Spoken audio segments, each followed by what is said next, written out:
Welcome to The Explainer. Today we're going to tackle a really big topic, downsizing. And if you're a senior living in or around Richmond Hill, this one's especially for you.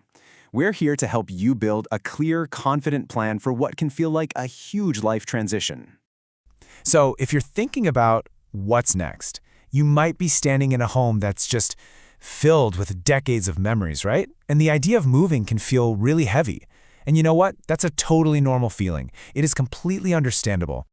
Yeah, you're not alone in feeling this way. Because downsizing is so much more than just a move, isn't it? It's a huge emotional and physical journey.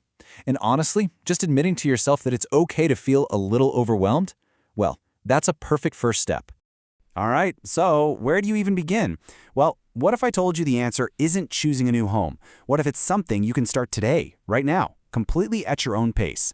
Let's talk about the incredible power of decluttering first. You see, when you start clearing things out, you're not just getting rid of stuff. You're actually creating options for yourself. It really helps reduce that mental load, that stress, and it gives you a much clearer picture of what you'll actually need and want for the next chapter of your life. Okay, so let's get into the how. How do you actually start sorting? Let's check out a new way of thinking about this, an approach that brings some real structure and purpose to what can feel like a totally chaotic process. Now this idea right here, it pretty much flips the usual advice on its head. Most people start by asking, okay, where am I gonna move? But a much better first question is, what am I going to keep? See the difference? When you focus on that first, it just takes all the pressure off.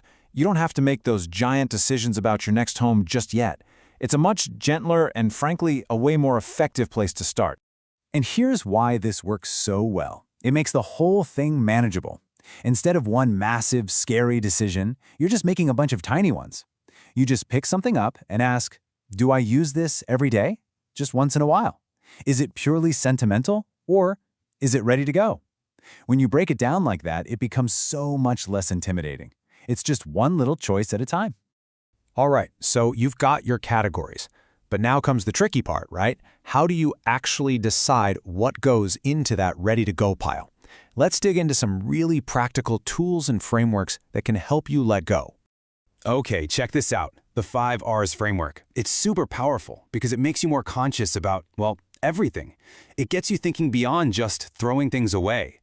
It's about their whole life cycle. Can you refuse new stuff you don't need? Can you reduce what you already have? Can you reuse it by giving it to someone else? It's a really smart way to create a more purposeful flow of items out of your home. And there are a couple of popular ways to do this. You could go with something emotional, like the KonMari method, asking if an item sparks joy. Or you could be super logical and just tackle it one room at a time. The thing is, neither one is better than the other. The absolute best approach, it's whichever one you'll actually stick with. That's it. Okay, let's talk about the heart of the matter. This is often the toughest part of the whole journey. How do you handle those emotional attachments? We're going to look at some strategies for honoring your precious memories without feeling like you have to keep every single object connected to them. Here's the big mental shift you need to make, and it's a game changer. The memory isn't in the object, it's in you. Once you really let that sink in, it allows you to hold on to what's truly important, the story, the feeling, the love, while freeing up the physical space you need for your future. And here are some fantastic, practical ways to do that. You don't need to keep all 50 plates from that old dinner set, right? Just keep one representative piece. Or take a beautiful photograph of your grandma's rocking chair before you let it go. Better yet, share some of these items and their stories with your family. It's all about honoring the past in a way that actually fits the future you're building. So, after all that work, what's the payoff? Let me tell you, it's huge. All this sorting and emotional heavy lifting isn't just about having a tidier house. No, it's about setting yourself up for a successful and much less stressful home sale down the road. This brings us to a huge question, one that real estate pros get asked all the time. Does decluttering actually help with my home's value? Does it really make a difference to the bottom line? Well, the answer is refreshingly simple. Yes, absolutely, 100%. There is zero ambiguity here. There is a clear, direct financial and strategic benefit to doing this work before you even think about listing your home. This isn't just a nice-to-do thing, it's a critical part of the preparation. And here's the simple reason why it works so well. Think about it. Most buyers start their search online, right?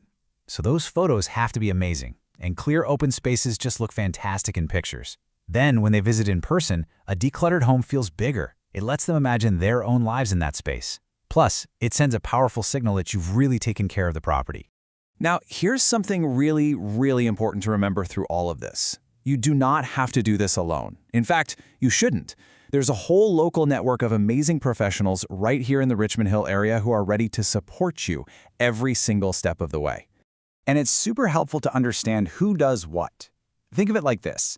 A real estate team like Kirby Chan & Co., they're your strategists. They help you with the big picture real estate plan, the market prep, and of course, selling the home. Then you have a company like Alivio Downsizing. They're like your hands-on project manager. They're the ones who actually manage the physical sorting, the packing, and all those moving logistics. And just look at how thorough that hands-on support can be. It all starts with a simple chat to figure out what you need. Then they create a custom plan just for you. They help with the sorting and selling of items, and they even coordinate the entire move and help you get settled in your new place. It means you have a specialist managing that whole physical side of the move, so nothing gets missed. And this really brings us to the most important point of all. It's about reframing this whole experience. See, decluttering and downsizing, they're not about loss. They are about creating room, powerfully and intentionally, for whatever comes next for you. Because when you create clear space, it leads to clear decisions. And that's the ultimate question, isn't it? What will you make room for? More time with family? Less yard work? More travel and adventure? We really hope this explainer has helped give you a clearer path to finding your own answer.